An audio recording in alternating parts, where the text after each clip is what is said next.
Hi viewers, welcome to ANR studio. జీవితంలో ఎప్పటికీ అనారోగ్య సమస్యలు రాకుండా ఉండాలంటే కొన్ని చిట్కాలు మన వంటశాలే ఆరోగ్యశాల అని చెప్తాను నేను. అవేంటో ఇప్పుడు తెలుసుకుందాం. మన వంటగదిలో ఉండే చిన్న చిన్న పదార్థాలతోనే మన ఆరోగ్యాన్ని కాపాడుకోవచ్చని ఆయుర్వేద నిపుణులు సూచిస్తున్నారు. మన గ్రంథాల్లో చెప్పబడిన కొన్ని రహస్యమైన ఆయుర్వేద చిట్కాలు మీకోసం. చాలా మందికి చలికాలం వచ్చిందంటే కఫంతో కూడుకున్న దగ్గు, ఊపిరితిత్తులు చేరుకొని వాళ్ళు ఆయాసంతో బాధపడుతూ ఉంటారు. కొందరికి దమ్ము, ఆయాసం ఎక్కువ అవుతుంది. దానికి మన వంటిట్లోనే చిన్న చిన్న చిట్కాల ద్వారా ఉపశమనం కలిగించుకోవచ్చు.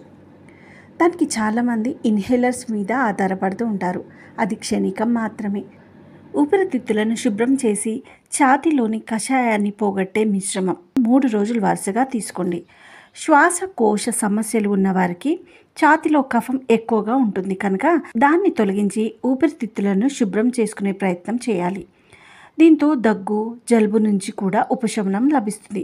మరి ఊపిరితిత్తులను శుభ్రం చేయాలంటే ఏం చేయాలో ఇప్పుడు తెలుసుకుందాం. 1 గ్లాసు నీటిలో చిన్న అల్లం ముక్క, కొద్దిగా మిరియాల పొడి, ఒక చిన్న దాల్చిన చెక్క ముక్కను వేసి బాగా మరిగించాలి. 10 నిమిషాల పాటు నీరు బాగా మరిగాక దించివేసి వడకట్టాలి. అందులో పావు టీ స్పూన్ పసుపు వేసి బాగా కలిపి గోరువెచ్చగా ఉండగానే తాగాలి. ఈ మిశ్రమాన్ని రోజు ఉదయం పరిగడుపున మరియు రాత్రి నిద్రకు ముందు తాగాలి. ఇలా 3 రోజుల పాటు వరుసగా తీసుకుంటే చాలా వరకు ఛాతీలో ఉండే కఫం తగ్గిపోతుంది. ఊపిరితిత్తులు శుభ్రంగా మారతాయి. దగ్గు, జలుబు తగ్గుతాయి. ఇతర శ్వాసకోశ సమస్యల నుండి ఉపశమనం లభిస్తుంది.